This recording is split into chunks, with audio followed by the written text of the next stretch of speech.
Nunca se apartará de tu boca este libro de la ley, sino que de día y de noche meditarás en él. Los pastores Luis y Viviana Cruz presentan Un Momento con la Palabra. En Apocalipsis capítulo 19, y vamos a prepararnos para la tercera entrega de Conciencia Maranata. Es hoy y ahora que nuestros corazones henchidos de amor se preparan para recibir al Rey. Vamos a leerlo juntos y esta es una proclamación. La iglesia infantil y la iglesia juvenil pueden subir. Sigan, niños, jóvenes, prepárense y vamos hoy a pedirle al Espíritu de Dios que nos hable y que nos ministre. Amén. En Apocalipsis capítulo 19, versículo 7 dice así. Léalo conmigo. Vamos a leerlo en fuerte y alta voz. Amén. Porque es una palabra que Dios va a grabar en las tablas de nuestro corazón y dice así. Vamos juntos a recibir esa palabra. Dígalo fuerte, dígalo conmigo. Amén. Dice así. Léalo, léalo. Voy a esperarte porque tenemos que leerlo juntos y en voz alta. Dice, gocémonos y alegrémonos. Démosle gloria porque han llegado las bodas del Cordero y su esposa se ha preparado. Y a ella se le ha concedido que se vista de lino fino, limpio y resplandeciente, porque el lino fino son las acciones justas de los santos. Te amamos, Señor, te bendecimos. Tomamos tu palabra porque somos la esposa a la que se le ha concedido vestirse de lino fino. Padre, nos preparamos. Tú estás buscando una iglesia preparada, una iglesia que busca tu rostro, una iglesia que recibe de ti, una iglesia que quiere de ti. Aleluya. Póngase cómodo, amado hermano. Y hoy estaremos juntos en nuestro mensaje central. Esta es la tercera entrega de Conciencia Maranata. Y estamos hablando de la venida del Señor. Estamos pidiéndole al Dios Todopoderoso que nos conceda entrar en la conciencia Maranata. Amén.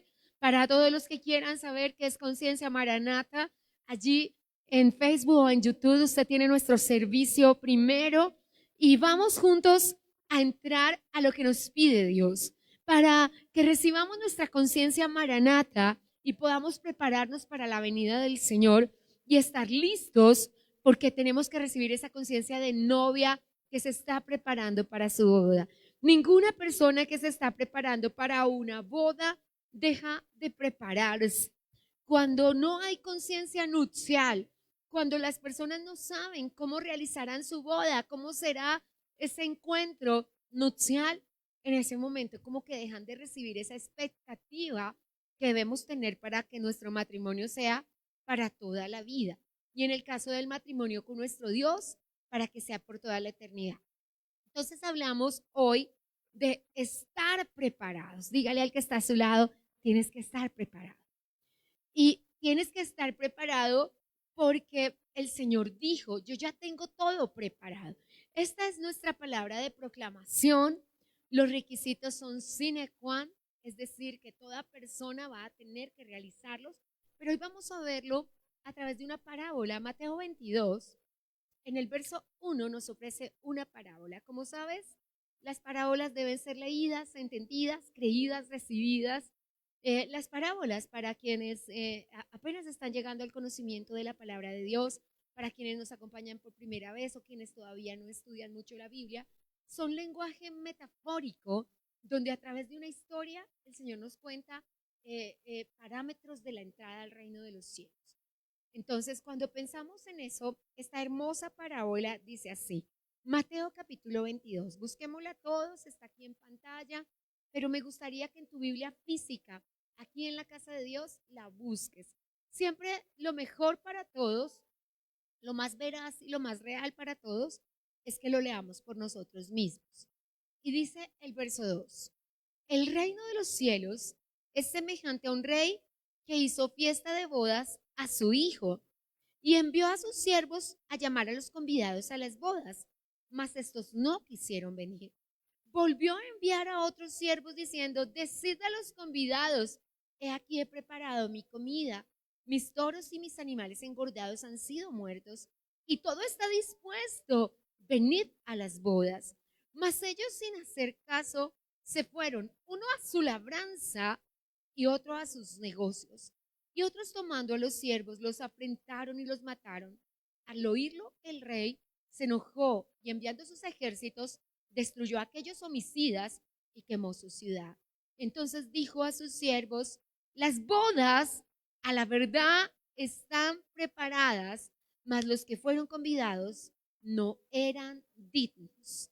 Y pues a las salidas de los caminos y llamad a las bodas a cuantos halléis. Y saliendo los siervos por los caminos, juntaron a todos los que hallaron, juntamente malos y buenos, y las bodas fueron llenas de convidados. Entró el rey para ver a los convidados y vio allí a un hombre que no estaba vestido de boda, y le dijo: amigo, ¿cómo entraste aquí sin estar vestido de boda? Mas él enmudeció. Entonces el rey dijo a los que servían: atadle de pies y manos, echadle en las tinieblas de afuera, allí será el lloro y el crujir de dientes, porque muchos son los llamados y pocos los escogidos. Padre, te damos gracias por tu palabra, que es verdad.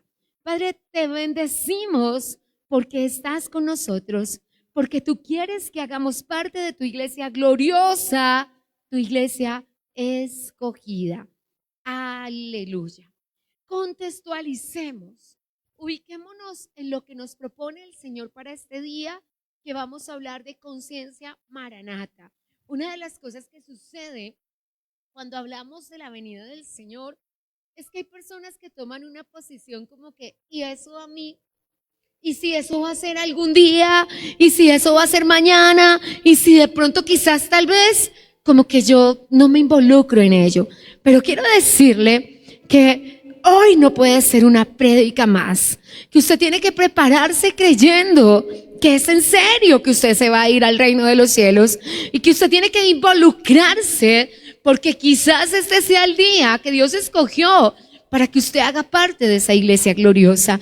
Recuerde que el Señor Jesucristo tiene una iglesia gloriosa y tiene una iglesia triunfante. Y aunque suenan muy bonito las dos, hay una iglesia que atravesará la tribulación y la gran tribulación, y que no sabemos si pasará con el Señor toda la eternidad. Pero hay una iglesia gloriosa que va a pasar con el Señor toda la eternidad, y que nosotros queremos y queremos que usted haga parte de esa iglesia gloriosa, que nosotros esperamos como pastores y ministros del Evangelio que nuestro trabajo haya sido un poquito eficaz, porque la palabra de Dios es totalmente eficaz, y podamos juntos ir a la patria celestial. Déjenme decirle dos cosas que vamos a tener en cuenta en este día. La primera, y por eso este servicio se llama así: debes estar preparado, porque Dios está buscando una iglesia preparada. Y la segunda, y la razón de la preparación, la especial razón de la preparación: Dios ya tiene todo preparado en los cielos. Y en el cielo ya todo está listo. Y Dios quiere que tú y yo nos involucremos. Para eso vamos a tener que hablar de las bodas. Entonces hay un señor, y la parábola dice que hay un rey que tiene un hijo que se va a casar y se encuentra en el paradigma nupcial. Es decir, que él ya está haciendo todo para su boda. Como lo entendemos, y quiero ser reiterativa en esto, como lo entendemos nosotros, tal vez no es como lo entiende la Biblia, y por eso nosotros necesitamos entrar a nuestro lenguaje bíblico. En tu vida, en la mía, en la actualidad, muy en la América Latina, de pronto no en Norteamérica, de pronto no en Europa, el matrimonio es diferente.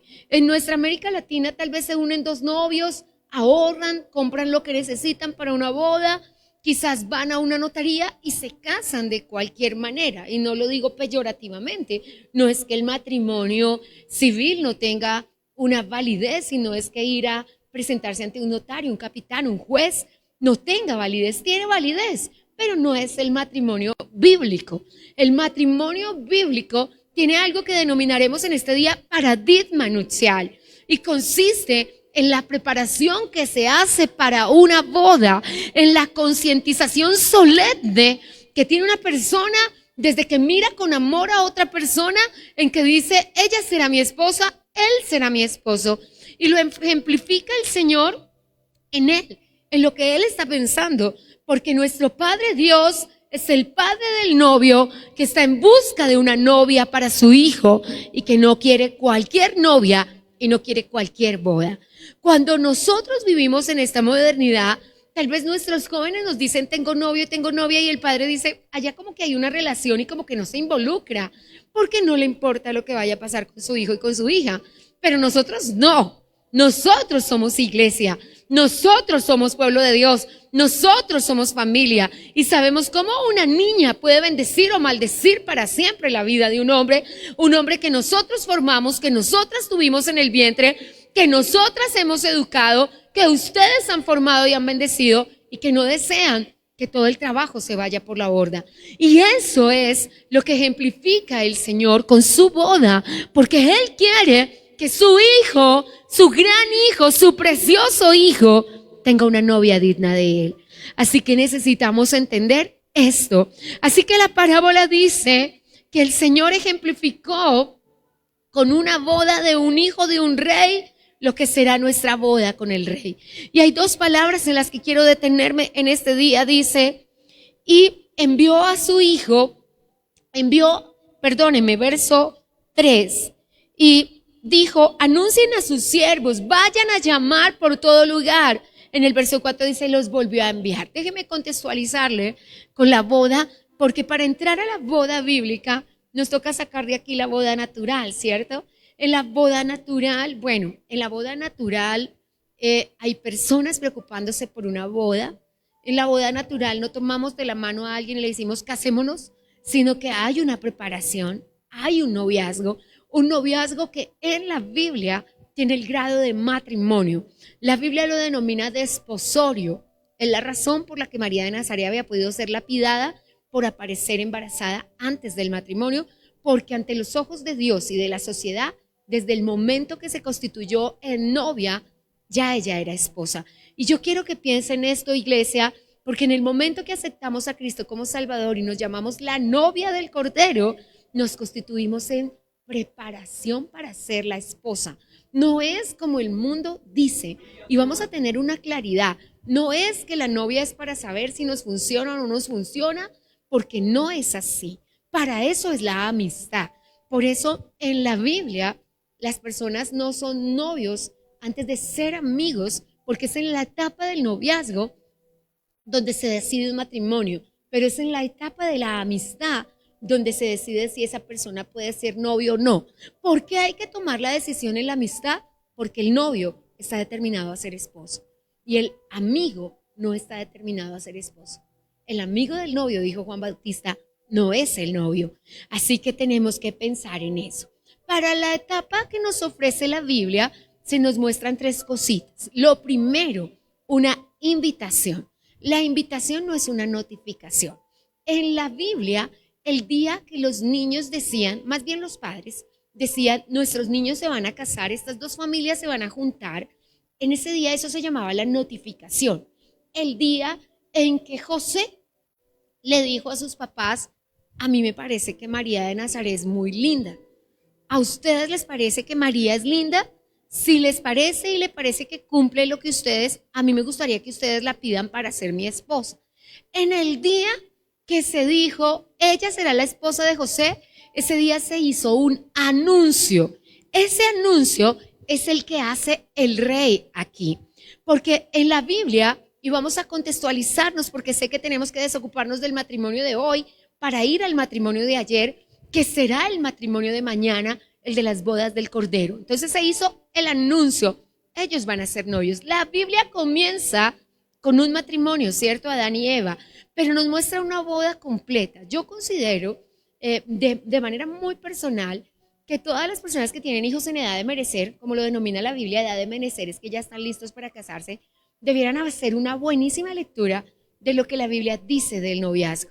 Es muy importante porque la Biblia dice que un hombre se casa con la mujer de su destino y que la mujer de su destino es una mujer maravilla. Cuando nosotros pensamos en esos dos conceptos, eso es lo que quiero para un hijo mío. Una mujer que es la mujer de su destino, que Dios determinó en el cielo que ella le ayudará. ¿Qué significa la palabra? Esto es Génesis 24. Y no alcanzo a llegar allí porque hoy quiero hablar de estar preparado y desde lo que vamos a hablar. Pero tengo que hablarte de la boda terrenal para poder hablarte de la boda celestial. Entonces, ¿con quién se casa una niña?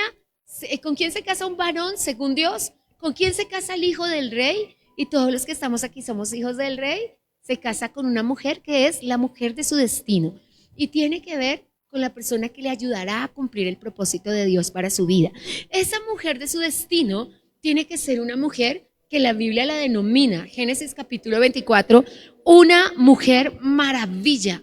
Una mujer maravilla. Note que no es la creada por Marvel, sino es una mujer que cumple los requisitos del Señor, porque esa mujer representa a la iglesia gloriosa del Señor. Entonces es una mujer que ayuda a cumplir destino y propósito y es una mujer maravillosa. ¿En qué sentido? En que un matrimonio va a llevar a una persona al cielo o va a llevar a una persona al infierno, ¿cierto? Y el texto no lo dice claramente. El texto termina diciendo, allí será el lloro y el crujir de dientes. Entonces, cuando pensamos en que la boda está preparada, la pregunta es, ¿los invitados están preparados? Ahora, le aclaro, iglesia amada del Señor, usted no es invitado, usted es la novia. Amén. Pregúntale al que está a tu lado, ¿estás preparado? Esto es algo que lo tenemos que recibir de parte del cielo. Amén. Entonces, ¿qué nos dice la palabra del Señor? Mientras Dios el Padre está preparando todo en el reino de los cielos para la boda, Dios espera que acá en la tierra tú te estés preparando para esa boda. Por eso lo más parecido y lo que podemos nosotros ejemplificar es la boda, ¿cierto? La boda natural tenía 3 etapas. Este anuncio donde los padres hablaban, 4 padres en el caso de que vivieran todos. En el caso de María de Nazaret, y tenemos un primer matrimonio, una niña que se llama Rebeca, que es sobrina de Abraham y se va a casar con su niño Isaac. Permítame aclarar algo profundamente teológico que de pronto no lo podamos entender todos, pero sé que hay personas que lo van a comprender más adelante, y es el hecho de que los evangelios y el Nuevo Testamento es el cumplimiento de las Sagradas Escrituras. Así como Torre de Babel es la confusión de la lengua, Pentecostés es la libertad de la lengua. Así como el sacrificio de Isaac de Génesis 22 es el sacrificio no completo y no perfecto, el sacrificio de Jesús en la cruz es el sacrificio perfecto. Así como la boda de Rebeca ejemplifica lo que es la boda, como Dios está buscando una mujer de destino, una mujer maravilla, una mujer virgen, preciosa y especial para su hijo, porque eso es lo que está buscando el rey. Asimismo, la esposa del Cordero es ella. Note que todo lo que está escrito en Génesis tiene su cumplimiento para nosotros en el rema de hoy. Y lo entendemos. Por eso es que nosotros vemos en Babel como todo mundo pierde la lengua y en Pentecostés como todo mundo recupera la comunicación a través del lenguaje del Espíritu.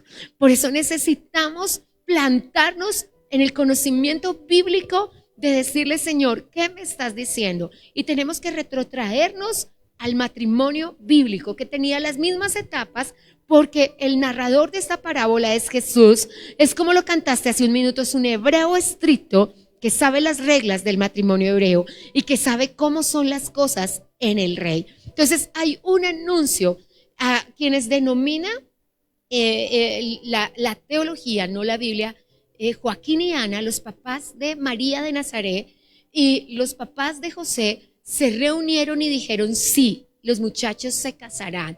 Abraham no hizo lo mismo.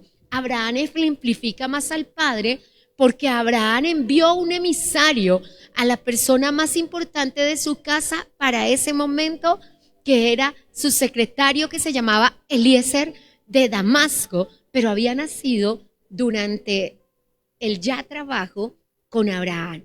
Él le dijo a Eliezer, júrame, y además mete la mano en mi pierna para jurarlo. Voy a decirlo de una manera menos coloquial, Él dijo, pon tu mano en mis testículos para decirme que no vas a permitir que mi hijo se case con cualquier mujer, sino que irás a mi parentela, a mi pueblo, al pueblo del Señor, y traerás esposa para mi hijo. Requisitos sine qua non para ir a las bodas del Cordero, a ser parte del pueblo de Dios. Entonces Eliezer contestó, ¿y si no? ¿Y si la niña no viene? Si no consigo a la niña que estamos buscando. Y le dijo, júrame que no permitirás que mi hijo vaya allá o que mi hijo se case con la persona equivocada. Cuando pensamos en esto, es cuando conocemos el tipo de padre que es Dios, pero el tipo de padre que era Abraham. Un hombre que se involucró en el paradigma nupcial, que dijo, mi hijo no se va a casar con cualquier mujer. Sé que vivimos tiempos postreros, sé que por haberse multiplicado la maldad, el amor de muchos se ha enfriado y hemos llegado a tal extremo que los terribles padres, porque son padres malos, no se involucran en las relaciones que tienen sus hijos y no quieren ver a sus hijos en la patria celestial, y les da lo mismo la chicha que la limonada, una mujer inconversa que una mujer cristiana, un hombre inconverso que un niño creyente. Pero la Biblia dice que Abraham le dijo a Eliezer, júrame que tú no le vas a hacer tal daño a mi hijo. Para nosotros, en la vida actual y en el noviazgo celestial, la figura de Eliezer es el Espíritu Santo. Y él vino a buscar una novia preciosa y la llenó de dones para que pueda estar preparada para el novio. Ahora, ¿qué nos pide el Señor? Que entendamos la invitación. Cuando 4 padres, en el caso de que hayan enviudado, una madre o padre y madre del otro lado, se reúnen para planear la boda, lo que espera el Señor es que se le enseñe a la novia cómo prepararse. Hoy escuchamos frases como, vamos a vivir juntos a ver si nos entendemos. Hoy escuchamos frases como, vamos a mirar por ahí. Hoy escuchamos, no sé por qué razón, todavía tenemos ese lenguaje. Pienso que a veces seremos ingenuos hasta viejos, porque pienso, y especialmente en el sentido de las niñas, en que una niña piense que puede cambiar una persona, una labor que la puede hacer solamente Dios, que la hace exclusivamente el Espíritu Santo, y que a veces tú y yo no hemos recibido la transformación total. Personas piensan que pueden transformar a otra persona, pero quiero decirte que la transformación viene exclusivamente del Espíritu Santo. Ahora, ¿cómo es la boda? Contextualicémonos nuevamente al ayer bíblico. ¿Y cómo es hoy todavía en Israel? Se hace el anuncio, pero ese anuncio no tiene fecha ni hora. Se acaba de decir, estos 2 muchachos van a casarse, pero del día y la hora nadie sabe. Entonces, ese es el anuncio, esa no es la notificación. La notificación, que nuestra modernidad llamaría invitación, se hace cuando todo está preparado. La razón de los preparativos es porque los padres eran los completos realizadores de la boda. Los completos, ellos se involucraban tanto, ellos pagaban todo, ellos hacían absolutamente todo para la boda. Los novios se presentaban. Lo que hacía el novio, y esto es maravilloso y ojalá podamos ser más prácticos en ello, era preparar la casa donde la novia iba a llegar. El matrimonio no se constituía con la fiesta, el matrimonio se constituía con la entrada de la novia al lecho nupcial. De hecho, el matrimonio tenía que ser consumado, es decir, que los 2 novios tenían que tener intimidad sexual para que se consumara la boda, y la novia tenía que tomar su sábana permeada de sangre de su virginidad y colgarla públicamente al otro día, para que la sociedad entera supiera que ella cumplía los requisitos de estar sin mancha y de estar sin haber afrentado su virginidad. Por eso, cuando dice a su esposa se le ha concedido que se vista de lino fino, el requisito sine qua non era la virginidad. Para nosotros, pureza y santificación. Para la iglesia del Cordero, una santidad y una limpieza de pensamiento. Y entonces se hacían las notificaciones. En la notificación, es en la invitación, lo que decía el papá del novio es, ya todo está listo, llámate, creo que acá el padre lo dice, ¿cierto? Llámate los animales engordados, ya tengo el vino, creo, y lo digo nuevamente, lo más importante era el vino. Es la razón por la que en las bodas de Caná se arma esa tragedia cuando el vino se acaba, porque la preparación de la fiesta a cargo del padre era tan importante porque representaba el amor de un padre por su hijo, su inversión en el vino, su inversión en la comida, su inversión en los preparativos, su total involucramiento en la reunión. Si algo fallaba, si se acababa la comida y no alcanzaba para todos los invitados, si se acababa el vino, quien quedaba en vergüenza era el padre, que no se había involucrado como correspondía al extremo de no permitir que a ninguno de los invitados les faltase nada. Y es muy importante porque, pues bueno, tú dices, yo vivo en otra cultura, realmente los muchachos verán con quién se casan. Eso dice quien no ha visto la separación, el luto, el duelo que producen los divorcios. Eso dice quien no ha visto a los niños de 4, de 5 años pasar toda la noche llorando porque su papá no llegó a casa, o destruirse por completo su corazón cuando su padre toma la maleta y se va y dice, yo ya no voy a estar más en esta casa, y cambiar su vida para siempre, porque el espíritu de abandono abrió la puerta a la drogadicción, abrió la puerta a las ideologías huecas y a las filosofías que destruirán su personalidad. Eso dice, por eso para Dios, el que nos involucremos en la boda de un hijo no es garante de un matrimonio feliz, pero es sustento y construcción de un matrimonio que hará todo lo posible por mantenerse unido hasta el final. Por eso se llama la mujer del destino y la mujer de propósito.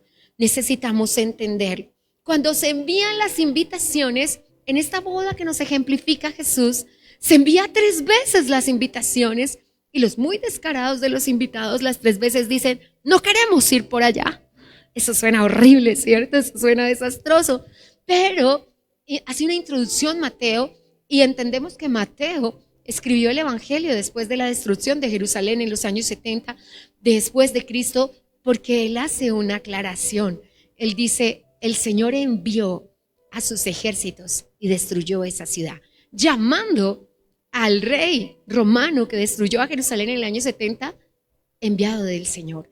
Ahora aclararemos eso un poco después.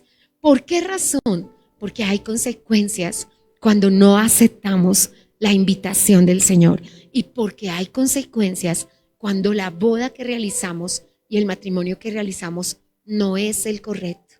Y no nos referimos solamente a las lágrimas de una esposa y de un esposo por un divorcio o una separación, sino a lo que se acarrea para las generaciones.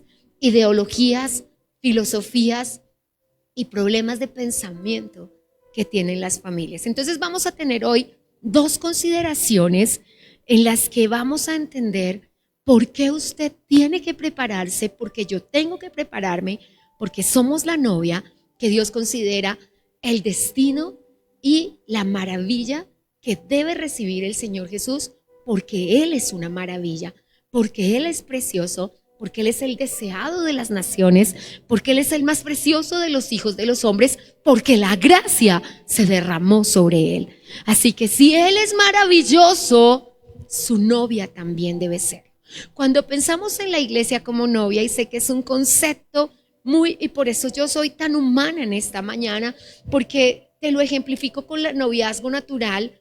Cuando pensamos, y bueno, si pienso como madre que quiero para un hijo, Dios mío, mi esposo tiene una hija que él dice, si yo tuviera un hijo lo obligaría a casarse contigo, porque es súper maravillosa, es una mujer de destino. Y nosotros soñamos con que se case con un hombre, wow, ¿cierto? Es lo que queremos. Porque ¿qué quieres para tu hijo? ¿Qué quieres para tu hija? Sé que nadie, y guárdenos Dios y nos cubro con la sangre de Cristo, desea ver la ruptura del matrimonio de uno de sus hijos. Es casi como no sé, no tengo palabras para expresar. Entonces, ¿cómo debemos estar preparados? Déjeme decirle algo literalmente, porque sé que hay teólogos allá en la pantalla que dicen qué significa esa parábola. Bueno, significa literalmente al pueblo judío que rechazó al Señor Jesucristo. Y por eso pasan cosas como las que están pasando en esta mañana, que Israel está en guerra. Porque el pueblo rechazó al Señor y el Señor dijo, envié mis ejércitos para destrucción.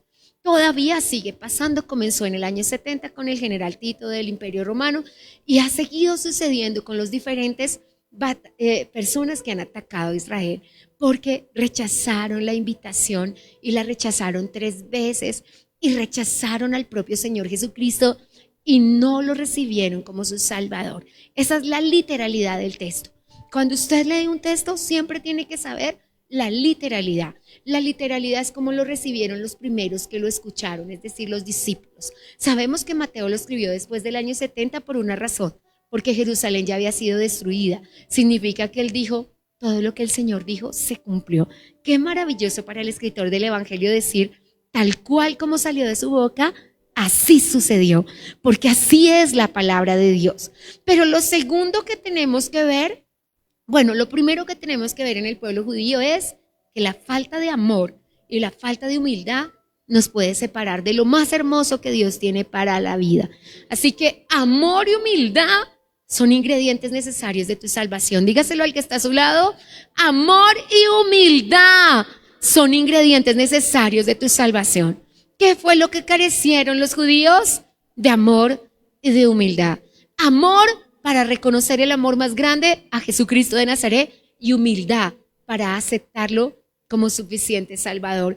Ellos esperaban a un Mesías como el rey David y como Jesús venía entre sangres, entre suciedades, entre pobreza y no tenía la gloria humana que ellos esperaban, no pudieron ver. Les faltó humildad para no ver con sus ojos terrenales, sino verlo desde su corazón y reconocerlo como Mesías. Gracias a Dios, como dice el profeta Zacarías, ese tiempo está por acabar y próximamente en la segunda venida del Señor, los judíos, todos de la tierra, porque ya han escuchado a los 144,000, cuando vean las llagas en sus manos, le preguntarán, ¿quién te hizo eso? Y Jesús contestará, esto me lo hicieron mis amigos en mi casa, en Jerusalén.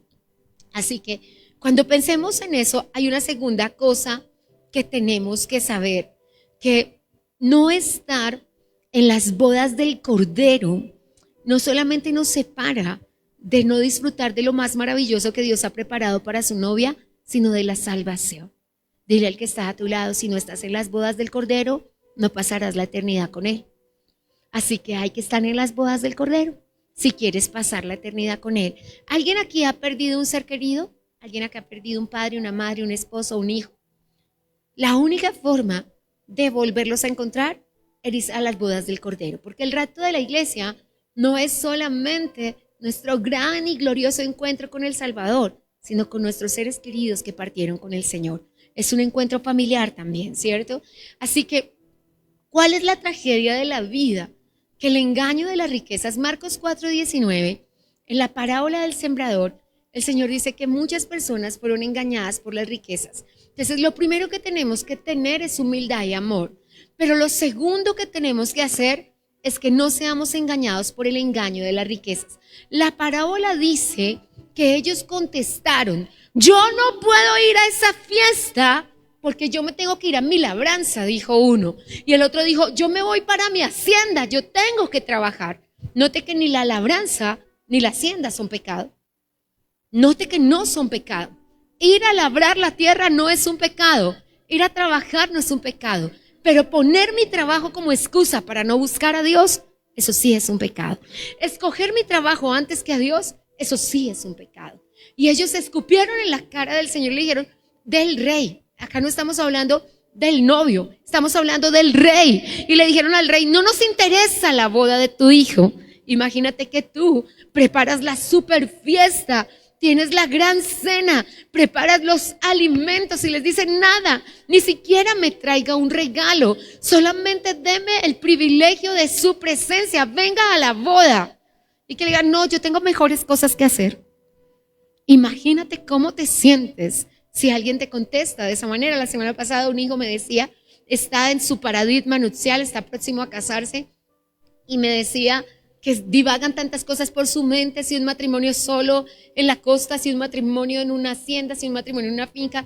Y me decía que un amigo de él se casó hace pocos días y les dijo a todos, por favor no me dé un regalo, por favor solamente deme su compañía, venga y preséntese. Que cuando se terminó la ceremonia nupcial, todo el mundo, porque no había cena, no había almuerzo, no había fiesta, Y el novio les decía, yo les pedí que me acompañaran. Yo no sé si uno tenga tanto valor para hacer eso, pero a veces nosotros tenemos que pensar en eso.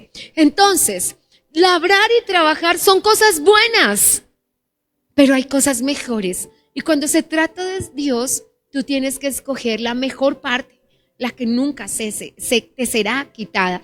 Lo tercero que siempre debemos considerar, muy importante, es lo que vendrá si rechazamos a Dios. A veces la gente no piensa en lo que vendrá si se casa mal casado. Déjeme decirle que ni la enfermedad, ni la cárcel, ni los problemas tienen tanta incidencia en nuestra vida como casarse mal. Si te enfermas, tienes a alguien ahí para apoyarte. Si vas a la cárcel, tienes a alguien para visitarte. Si tienes luchas, tienes a alguien para que ore contigo.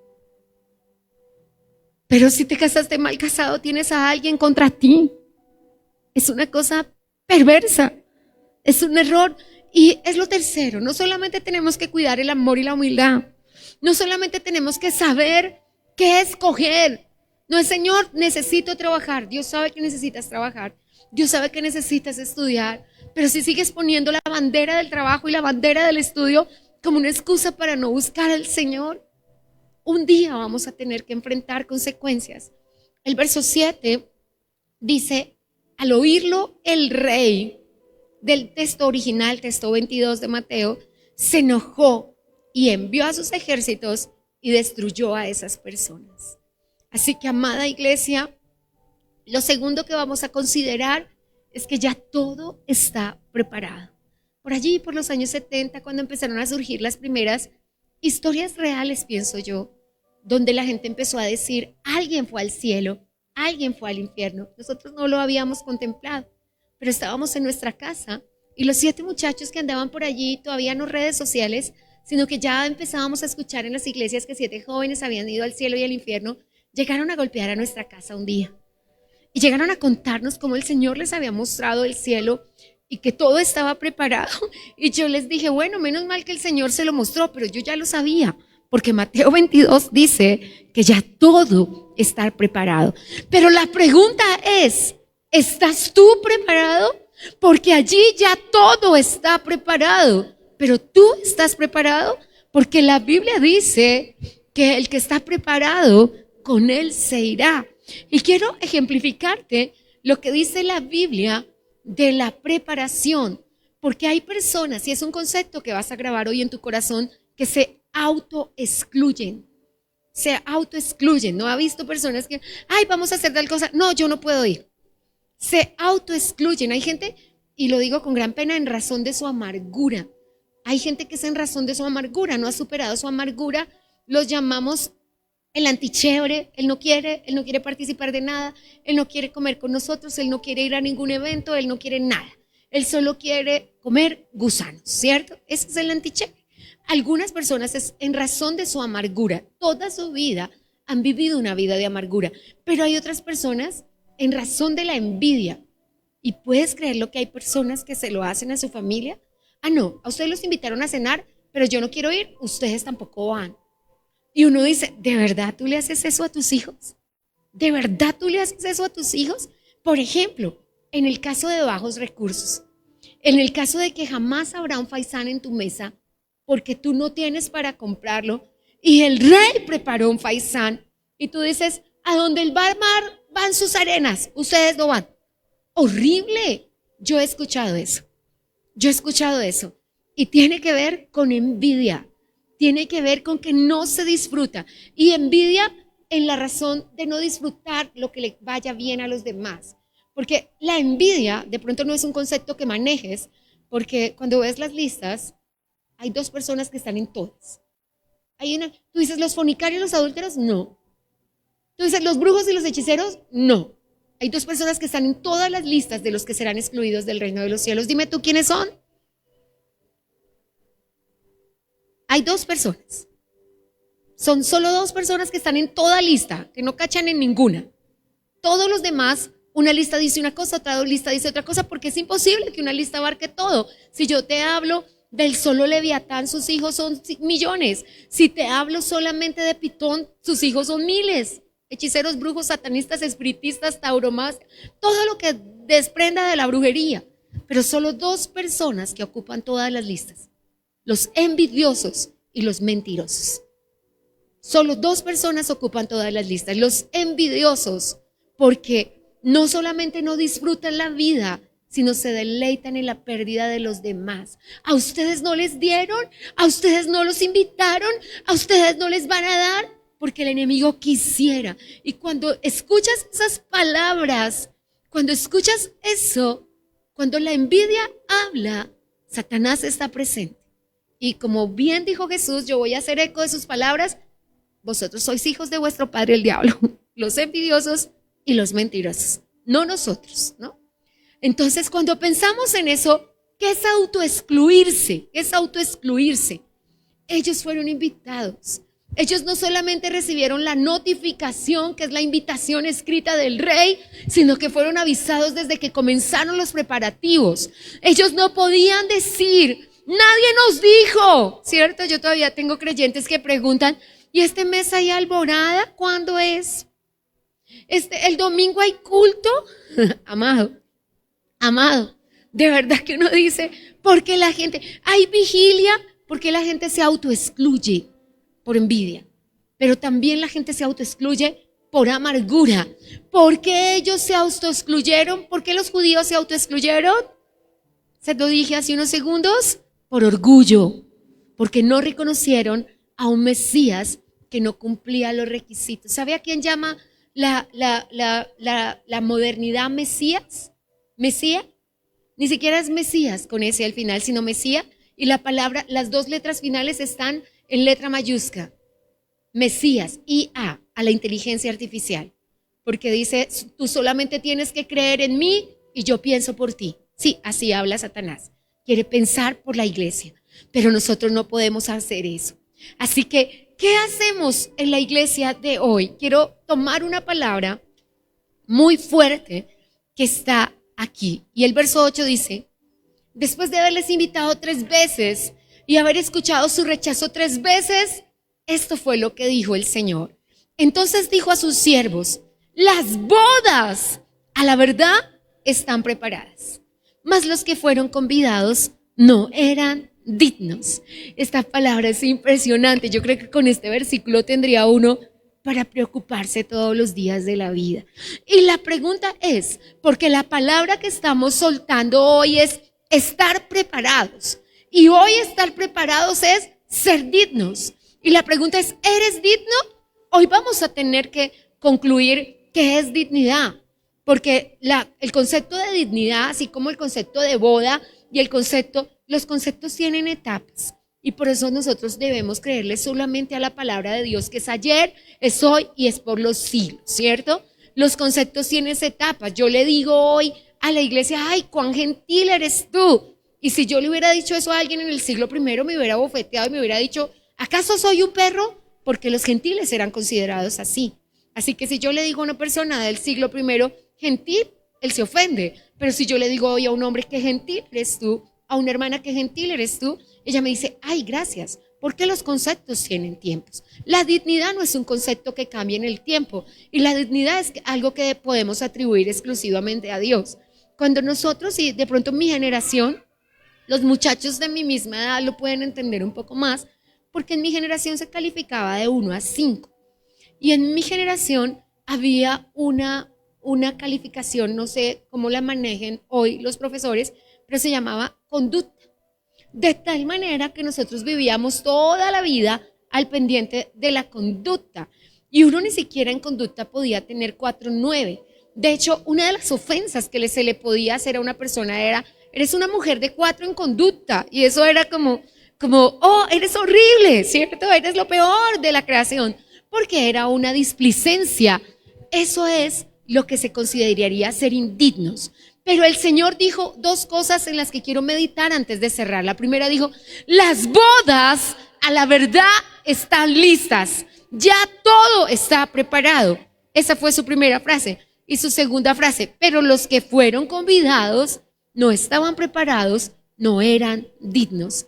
Y cuando uno piensa en eso, lo primero que conexiona su mente, y es algo a lo que debemos Aprender es a conectar lo que el Señor nos está diciendo con lo que nos está pidiendo. Es la razón por la que los matrimonios se acaban y es la razón por la que los hombres jamás pueden comprender a las mujeres, porque no logran conectar lo que está diciendo con lo que está pidiendo. Y como no lo logramos conectar, no nos comprendemos, ¿cierto? Pero para comprender las escrituras debemos conectar lo que Dios está diciendo con lo que nos está pidiendo. ¿Qué nos está diciendo? Que las bodas ya están preparadas, que todo ya está listo. ¿Qué nos está pidiendo? Que nosotros nos preparemos para ser hallados dignos delante de Él. Ahora déjeme definirle dignidad, porque tendría que definir primero qué es indignidad aquí para la Biblia, ¿cierto? Dignidad no es cualidad de perfecto, como dijera un diccionario. Dignidad no es virtudes personales. En este texto, y para el Señor Jesucristo en sentido escatológico, es el sentido de los postreros tiempos, es estar preparado o no estar preparado. Cuando el Señor dice, si eres digno, Pepito Pérez, te está diciendo, ¿estás preparado? Rafa, ¿estás preparado? Eso es lo que te está preguntando el Señor. Porque cuando pensamos en dignidad y ahí empoderaríamos los demonios de baja autoestima, ay, Dios me dijo que yo no era digno. No tiene que ver con cualificativos de virtud, tiene que ver con preparación, con estar preparado, porque Dios está cansado de que en el lecho de enfermedad le hagas el pocotón de promesas mentirosas. Y los mentirosos van a ir al infierno, porque todo el tiempo en el lecho de enfermedad, cuando me levantes de esta cama yo voy a predicar el evangelio, cuando me levantes de esta cama yo me voy a congregar, cuando me levantes de esta cama yo me voy a casar, y la cantidad de promesas que las personas hacen.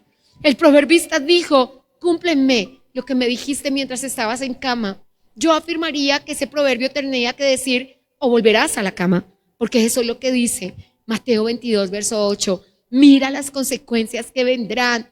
La única forma de no pasar una prueba 2 veces es que en la primera hayas aprendido. Es la única forma. Pero si no has aprendido la lección y la razón por qué enfermedades vuelven, porque puertas a los problemas se vuelven a abrir, porque volvemos a caer en la deuda y en las cosas de las que el Señor con su amor nos sacó, es porque no aprendimos la lección. Y ante eso somos indignos, porque no estamos preparados. Indignidad aquí es no prepararse para su venida. Y en cuanto a eso creo que todos somos indignos, porque no estamos preparados, porque la mayoría de nosotros incurre en lo que la palabra dice. Siempre le estamos diciendo al Señor, tengo que trabajar. ¿Sabes cuántas personas, y no te lo digo por ti, sabes cuántas personas se congregaban todos los días en la tierra? Yo pertenezco a la generación de culto de todos los días. Yo nací en esa generación. Nací en la generación de vigilias de todos los días. No de todos los viernes, de todos los días. Yo no iba a todas, no te voy a mentir. Iba los martes y los viernes a vigilia, todas las semanas de mi vida, todas. De las 6 de la tarde a las 5 de la mañana. No hasta las 12, no hasta las 10, sino toda la noche. Muchas veces sin parar el bus, regresando a la casa a pie, durante todos los días de mi vida que fui oveja, y yendo a culto de domingo a domingo, no el lunes, no el martes, no solo el domingo, y nunca trabajaba, no lo voy a decir con displicencia ni con orgullo, creo que más que usted, y mientras que trabajaba también estudiaba, para si el argumento era es que yo tengo que estudiar, no puedo, yo estudiaba y trabajaba al tiempo. Entonces realmente creo, y se lo digo siempre a la iglesia, muy juiciosa, con grande amor, por una razón, porque yo tengo un concepto que no voy a utilizar ahora, pero me parece, y lo tengo en mi mente muy grabado, es muy grosero y displicente, por eso no lo voy a usar, pero lo voy a decir de una manera más coloquial. Si uno puede hacer por dinero o por intereses creados lo que no hace por amor, realmente no ama al Señor. O sea, yo siempre lo he creído y lo creeré. Si uno porque es el trabajo y le van a pagar, puede llegar más temprano y puede cumplir horario y puede timbrar tarjeta, y para Dios no puede hacerlo, realmente no ama al Señor. Si uno por dinero cualquier cosa haría, pero por Cristo no, y se lo pruebo. Pongamos una lista y digámosle a las personas de la ciudad que mañana alguien en el parque les va a regalar 100,000 pesos. A ver si no vemos hace poco estaba en una ciudad, en un municipio, y necesitan una casa. Y estaba allí en el departamento del Tolima. Y mi amiguita dueña de la casa, que está buscando una casa para un familiar, les había dicho a todo el pueblo sin excepciones, un pueblo muy pequeñito de 5.000 personas, 20.000 personas, ayúdenme a encontrar una casa. Y nadie le ayudó a buscar una casa. Y todos los amigos, algo tan simple como eso, ay, no tengo tiempo para salir a buscar la casa, ay, no sé qué. Sin embargo, en presencia nuestra, le dijo a 3 personas, les doy 100,000 pesos si me ayudan a conseguir la casa, porque es que el trasteo ya llegó a la ciudad y mi familiar llega mañana a la ciudad. Mire, todo el mundo dejó lo que estaba haciendo, ya no había excusas, por 100,000 pesos, hasta baratos, por 100,000 pesos, y salieron corriendo a buscar esa casa. Minutos antes de que los ofrecieran los 100,000 pesos, nadie tenía tiempo, porque nadie, y no tiene que ver con tiempo ni con dinero, tiene que ver con amor, porque estar preparados tiene que ver con amor y tiene que ver con humildad. Así que, amados, yo quiero decirles esto, porque la dignidad de la que habla el Señor en este texto no tiene que ver con perfección, tiene que ver con amor y con humildad. Ahora sí, déjenme cerrar con esto. En medio, son 2 parábolas, yo las leí completas, pero en realidad son 2. Una es la boda y los invitados, y la otra es la persona que se coló en la boda. Y quiero cerrar con esto. Cuando el padre de familia vio que las 3 veces que invitaron ninguno llegó, él se puso bravo. Mateo dice, destruyó a la ciudad. Así sucedió en el año 70. Entonces, el padre de familia dice, vayan a las calles y busquen a todos. Otra vez, sentido literal, los gentiles llegando al evangelio. Por esa razón nosotros estamos. Los judíos dijeron, no, el Señor dijo, traigan a buenos y malos. Y llegaron todos, buenos y malos, porque la transformación se produce. Ahora vamos a lo que nos enseña la parábola y qué significa estar preparados. Entonces el Señor dijo, tráiganlos a todos, vayan a los caminos y traigan a buenos y a malos. Todos aceptamos a Cristo como Salvador y todos estamos en la fiesta. Las bodas no han comenzado, lo acabamos de cantar en Apocalipsis 19:7 y estamos todos listos. En las bodas de Israel, usted dijo, ay, yo quiero una fiesta así. En las bodas de Israel, el padre, aparte del animal engordado, del buen vino y de todo lo demás, debía comprar un vestido para cada invitado. Imagínate eso. Es la razón por la que en la fiesta del matrimonio de Sansón le dice, tráiganos 30 vestidos de los filisteos, es decir, tráigame usted los vestidos. Entonces, los vestidos eran colocados. ¿Qué era lo que tenía que hacer cada persona? Vestirse. Era lo único. Entonces tú llegabas a la boda, toma tu vestido, toma tu vestido, toma tu vestido. Pues uno de los invitados dijo, yo no me pongo ese vestido, a mí ese color no me gusta, ese color no me sale, no me lo pongo. Pero el escrutinio, diga conmigo, escrutinio es del rey. El escrutinio no es de los hombres. Y en ese momento entra el rey a la boda a mirar cómo están vestidos los invitados. Y se encuentra con que una persona en toda la fiesta no está vestido de fiesta. Y le dice el rey, ¿usted cómo entró aquí? Por no decirle, ¿usted cómo se coló? ¿Usted cómo entró aquí? Si la única forma de entrar, el boleto de entrada era el vestido. Le daban el vestido y usted podía entrar. Pues él se coló, amada iglesia. Y el Señor dijo, lo más fuerte que escucharás en este día, sáquenlo, amárrenlo, átenlo y échenlo al infierno. Porque creyó que podía estar dentro de la iglesia de Jesucristo y no tenía que vestirse ni tenía que adornarse. Y habla de todas las personas que aceptaron a Cristo como Salvador. Están dentro de la iglesia, pero siguen siendo como eran antes. Siguen hablando, pensando y viviendo como vivían antes. Así que déjenme cerrar con esto. Estar preparados, no solamente ser dignos, nos hace dignos. Estar preparado es colocarse el vestido. Colosenses 3:12 dice, vestidos pues como escogidos del Señor. Y la mitad del Nuevo Testamento y la gran porción de las cartas, de las 14 cartas paulinas, sino todas las 14, nos enseñan cómo vestirnos. Vestirnos de justicia, dice el apóstol Pablo a los romanos y a los corintios, vestirnos como escogidos. Filipenses dice, y ser hallados en él. es ser hallados vestidos como corresponde. Puede que tú y yo ya estemos en los caminos del Señor. El escrutinio será antes del rapto de la iglesia. El Señor lo único que va a mirar para recoger a su iglesia es si estamos vestidos como escogidos. Si estás vestido como escogido, déjame decirte que escucharás las palabras de Jesús.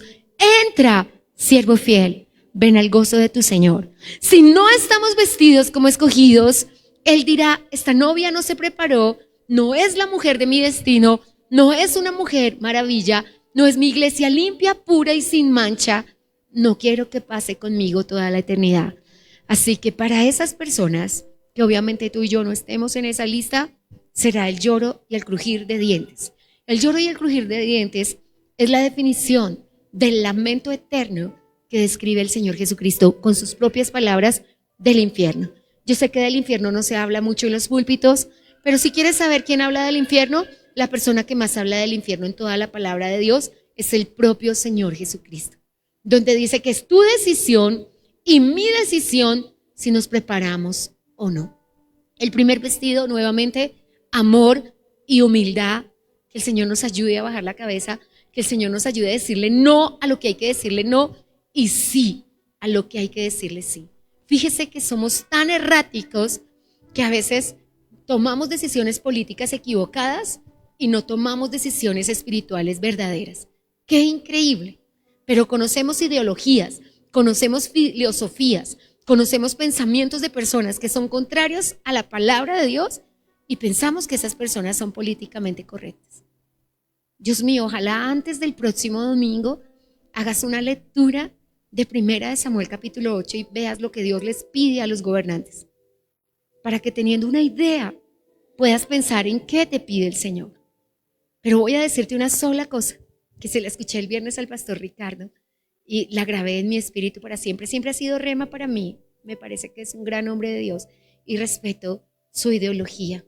Pero dijo una cosa, cada niño que maten por las personas que aprueban el aborto, cada niño que cambie su identidad sexual por las personas que aprueban la ideología de género y cada persona que vaya en contra de los valores cristianos, en contra del matrimonio, en contra de las cosas, Dios te lo demandará a ti si tú votaste por esa persona. Y en el momento que esa mujer está ya abortando, Dios te lo cuenta a ti que votaste por él, que aprobó el aborto. Y yo lo miraba y dije, tremendo, porque a veces vienen problemas, dificultades y circunstancias a las vidas que tú dices, ¿de dónde? Si yo estoy viviendo correctamente, yo estoy haciendo lo correcto. Pero como tomamos decisiones políticamente erróneas y no tomamos decisiones espiritualmente verdaderas, como es prepararnos y decir no. Si una persona está contra Dios, si una persona no ama los derechos del Señor y no hablamos de personas humanas, porque nuestra lucha no es contra sangre y carne, ni de colores, ni de partidos, ni de política. Hablamos del pensamiento correcto, de buscar a Dios mientras pueda ser hallado y de prepararnos de una manera que Dios nos dé una ventana de oportunidad y que nosotros tengamos un respiro mientras la iglesia parte de esta tierra, donde nosotros podamos decir, no vamos a apoyar las cosas que vayan en contra del Señor. Así que para eso tendrías que decir, entonces no voto porque nadie va a favor del Señor. No, que el Espíritu de Dios te muestre a través de la palabra de Dios si te estás preparando correctamente. Porque todas tus decisiones, una que parece ingenua y que no es relevante para la vida espiritual, como votar o no votar, como pensar en una persona correcta políticamente o no, puede cambiar tu vida en lo que suceda. Porque cuando vas, un día iban 2 niñas a abortar, enseguida del almacén donde yo trabajaba hacían abortos. Entonces iban 2 niñas y yo les llamé. La niña que iba a abortar sabía yo qué le iba a decir, entonces no vino, no se regresó su compañera. Y yo le dije lo mismo que dijo el pastor Ricardo el viernes. Tú eres tan culpable como ella, porque la complicidad, el estar allí y no impedirlo, no podemos mandar en el cuerpo de otra persona, pero que al menos diga, a mí ella me lo dijo. Podrá cargar con su conciencia toda la vida y morirse toda la vida arrepintiéndose de eso, pero al menos tú como Pilatos podrás decir, yo me lavo las manos, yo le dije. Y sobre todo, iglesia del Señor, cambiará tu vida espiritual, porque tú, amada iglesia, vas a estar preparada para la venida del Señor. Yo te digo algo, para muchas personas el mensaje Maranata es un mensaje más, dejará de ser un mensaje más en el día del rapto de la iglesia. Cuando subamos la iglesia gloriosa y nos vayamos con el Señor, hay pastores que tuercen la cara y que tuercen la boca y que dicen, yo de eso no sé. Le escuché a un hombre que dijo, ay, a mí las profecías no me interesan. Yo con los pies en la tierra y las profecías que sucedan no se cumplieron todas para nuestro gusto, se cumplieron todas para el cumplimiento de los tiempos. No estamos viviendo en esta generación por nuestro gusto. Dios nos puso en esta generación porque cree que los que estamos aquí somos capaces de poner en el resto de las personas conciencia maranata. Somos capaces de decirle a nuestro hermano que la trompeta va a sonar. Somos capaces de decirle a nuestros cuñados, a nuestros suegros y a nuestros familiares que la trompeta va a sonar.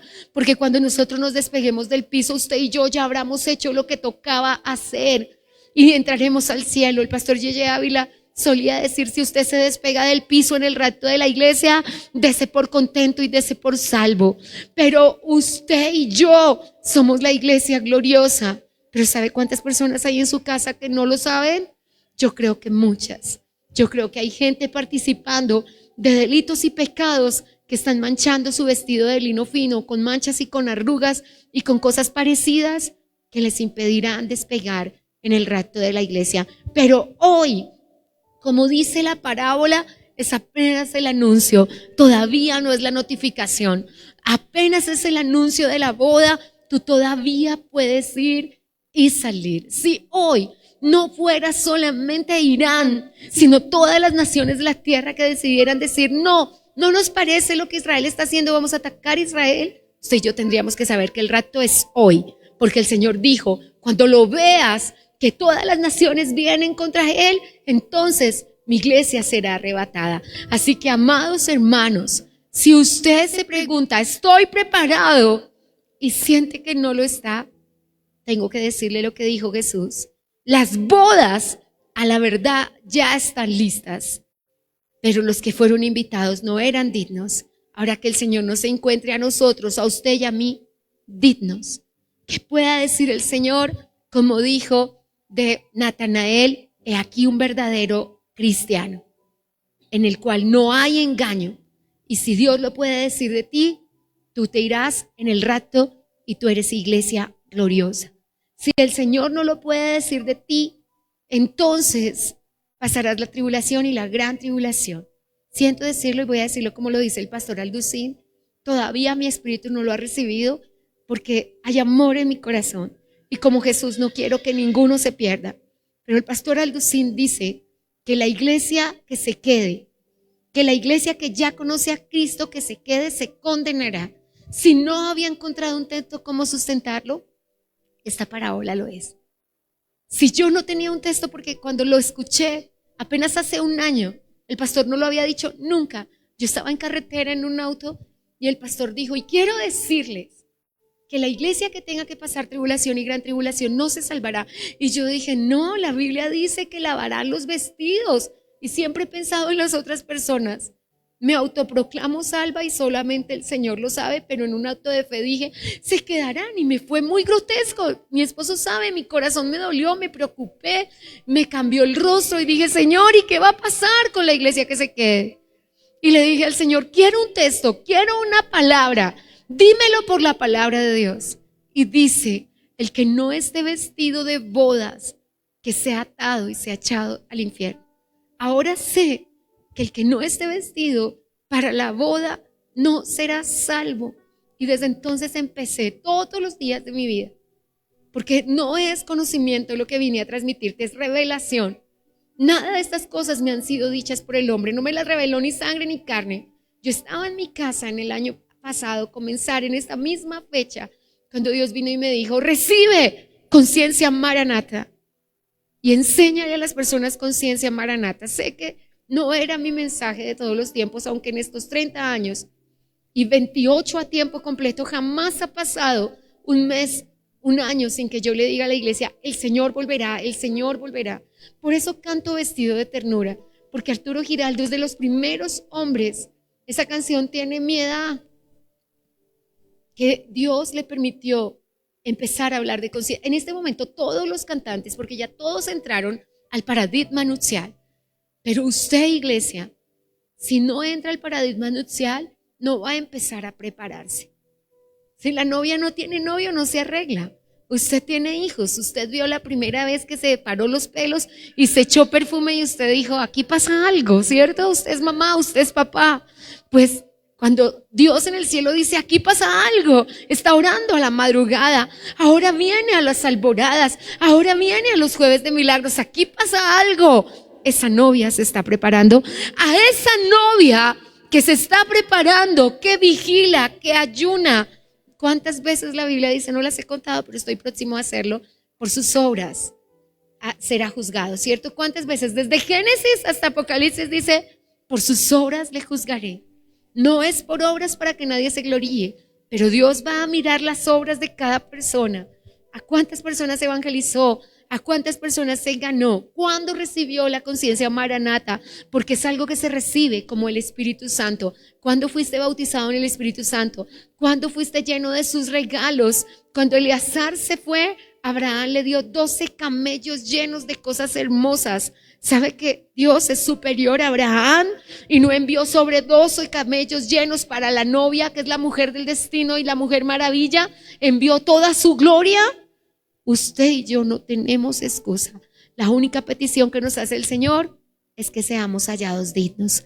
Hemos escuchado Un Tiempo con la Palabra, con los pastores Luis y Viviana Cruz. Dios los bendiga.